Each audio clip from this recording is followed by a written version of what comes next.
It's week two. It's week two. I mean, my gosh. It's week two. We're 1-1. We're in a great spot. It is just week 2 of the NFL season, so let's take the hand off that panic button. Welcome into Teal, the show. I'm Jamal St. Cyr alongside Frank Frangie. Frank, the Jaguars got that first loss of the season. They were going against the Kansas City Chiefs, not exactly the game that anyone was hoping for. I picked them to win. Clearly, I didn't know what I was talking about. But, look, it's just week 2. It is just week 2. There's no reason to panic. Yeah, I think the bottom line is, look, you just played the world champions. You just played the best player in the National Football League, and you lost by a possession. It happens. I think sometimes you lose the game. I think the bigger question is, looking back at some of the things that went wrong, and it's been the offense. I know we're going to get to that. But I think you got to be careful not to panic 2 weeks in. If you don't have a good team, you don't play the best team in football to a one-possession game. They didn't win the game. Some things went wrong offensively. I think they'll get those things corrected. I do believe that. All right, let's jump right into what went wrong, the offense. I feel like a lot of people are pointing the finger at offensive coordinator Press Taylor, and because of the play calling and some of the struggles for the offense the first 2 weeks. Now, I need people to keep in mind, Press was calling plays late last season, so if you really liked that Chargers game, the second half where they came back, that was Press Taylor. If you really liked the Ravens game last year, Press Taylor. Cowboys game last year, Press Taylor. So I understand that while this is his first time calling plays for an entire season, he was calling plays last year during a lot of those comeback wins that fans really love to see. So maybe a little undue criticism for the offensive coordinator right now. Way too much has been made out of that. The reason the narrative happened the way it did is the story broke that all of a sudden Press is calling the plays. Well, the reality is he was calling a lot of the plays anyway, so that's not that big of a difference. That's issue number one. Secondly, I think the play calling's fine. I didn't like the running wide, 1st and goal from the 1. I probably would have stuck it up in there. There's a few things that I might have done differently. But the play calling isn't the issue. The issue is they're not blocking anybody right now. They're playing really good defensive fronts. Chris Jones and Derek Nottie this week. DeForest Buckner and Grover Stewart the week before. They're getting beat at the line of scrimmage, and that change, in my mind, that is what's changed everything. So I think the play calling's overrated a little bit. I don't think there's anything wrong with the play calling. It hadn't been perfect, but I don't think that's the problem. No, I agree with you there, Frank. I don't think that's the problem. Press Taylor definitely getting a lot of criticism. Doug Peterson says he talks with the coaches and players alike about how to deal with some of that outside noise. We talk not only to the coaches but to the players too. You just can't let your emotions get the best of you, right? And he understands that, you know, because that's something that we try not to, you know, you never let your opponent see you sweat, you know, and you just try to be the same every play. And you know, yeah, we were frustrated as a team yesterday. Not just him. I was frustrated. We were all frustrated, you know, and because we didn't play well. Look, it was clearly a frustrating game for the Jaguars offense as a whole. It's one of those days where you feel like nothing was just going right. But there were opportunities there. Doug Peterson mentioned some of them today, that they had chances, and they just weren't really able to take advantage of those. I think what wound up happening is they couldn't get into a rhythm because of the protection issues. I really believe that. When you don't get into a rhythm, you're throwing off your back foot, or running backs are trying to find holes that aren't there. And when that continues to happen, well, you never find that rhythm. And then when you finally do have some time, remember the long throw to Christian Kirk? That might have been the only time it felt like he had a little bit of time. The rest of the time he really didn't. So I think those things tend to add up a little bit, Jamal. I think at the end of the day, more than anything else, they've got to get their protection. I know I've said that a bunch of times. They'll find a rhythm. Trevor Lawrence didn't all of a sudden become a guy that's not a good player. Travis Etienne didn't all of a sudden become a guy that can't find holes. They got to get their protection figured out. All right, let's talk about the other side of the ball. The defense had a really good day. Frank, I think if we were going into the game, and last week I asked you, hey, if the Jaguars hold the Chiefs to 17 points, you probably would have looked at me and said, well, they probably walk away with a win. The defense did do that. The offense just couldn't give them what they needed. But a good day for the defense all around. I think one of the things that came out of these first couple games is the fact that they're pretty good defensively. I think that's the one thing that we didn't know was going to happen. They turned into a pretty good defensive team. Now, let's see if that holds. But I got a hunch it's going to. They're playing tough. They're playing physical defensively. The one good thing that came out of this, remember, we got 15 games left, is the fact that they're going to be pretty good defensively. I thought they ran the ball well. I think their back end is better than I thought it might be. I think they're more physical up front. The defense is playing very well. Patrick Mahomes and the Chiefs scored 17 points. That's not a lot against a really good offense. Yeah, a lot of people may look at the defense as a surprise. Doug Peterson says it's no surprise, and that it's a credit to what Mike Caldwell has done with his system and the players that they have here in Jacksonville. It's a credit to the scheme, what Mike's doing, utilizing the personnel. This year, you're seeing Trayvon and Josh up their game a little bit. on the edge. The secondary is more in sync this year. Just the communication's been better, and they're playing faster.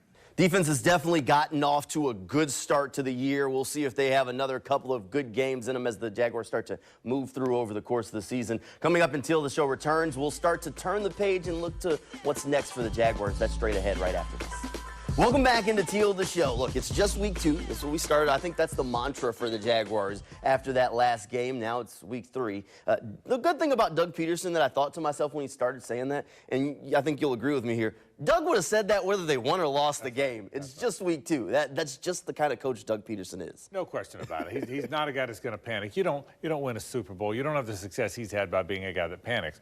What happened was we all were so excited about the game. Everybody, fans, we couldn't quit talking about this game. And when that happens and it doesn't go well, you're like, oh, you're devastated. Don't be devastated yet. But having said that, they've got to fix some issues because at least offensively, Jamal, there's clear issues. There really are. All right, biggest issue offensively right now has to be the offensive line play. Now, if we're going to talk about the offensive line play, we do have to at least point out that there are a couple of injuries. Luke Fortner was dealing with a lower body injury, so he was less than 100%. Brandon Sheriff also dealing with an ankle injury, so he was less than 100%. But then you got a rookie, Anton Harrison. There are issues along the offensive line. They haven't played well. Trevor Lawrence hasn't had a ton of time. There haven't been very many run lanes. That does make it difficult for them to operate the way they want to operate. Some of that's going to get fixed organically. The fact is, if guys are playing hurt, they're going to get better. I agree with you. The two guys you talked about, lower body injuries for both Fortner and Sheriff, that's real. So that's going to get better.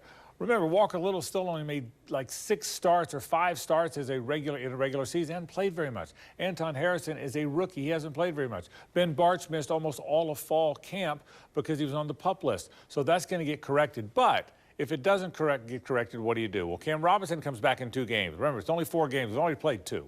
I think that happens. I think there's a real chance, in my opinion, Walker Little moves inside and becomes the left guard. All of a sudden, the left side, I think, is a little bit better. The right side gets a little bit healthier. And Anton Harrison's played some. So I don't think you change guys around a lot, but that part's got to get better. Some of it's going to help or get better organically. Some of it, I think, when Cam Robinson gets back, will help the cause. Those reinforcements already sort of on the way. Cam Robinson officially back in the Jaguars building as of today, and then he can't be back for a little bit longer, but at least he's back with the team in the building. So maybe a little bit of reinforcements, light at the end of the tunnel for that Jaguars offensive line because they have struggled early on, and the season doesn't get easier as they go on. This week, Jaguars have the Texans. Now, Texans are 0-2. They're winless so far this year, but they're a team that always seems to play the Jaguars tough, Frank. Yeah, they do. And it's the NFL. This isn't college football where most teams you have to assume you're going to beat some teams. The NFL doesn't work that way.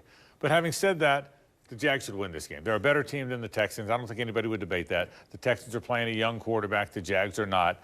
This is one you can breathe a little bit. Now, they can't. They've got to treat this like they're playing the Kansas City Chiefs again. That's how you win football games, is to treat all of them the same. But as we assess these games, I'd be very surprised if the Jags don't win this game. Listen, they play the Texans and the Falcons. They can't look ahead. We're allowed to. We are allowed to. And I would be very surprised if the Jags don't start 3-1. If you get to the old quarter turn, I know it's 17 games now, but if you get to the old quarter turn 3-1, you're off to a pretty good start. All right, one of the things that the Jaguars have to do is a bounce back this week. Doug Peterson says that he can learn a lot about his team by the way they handle coming off of this loss.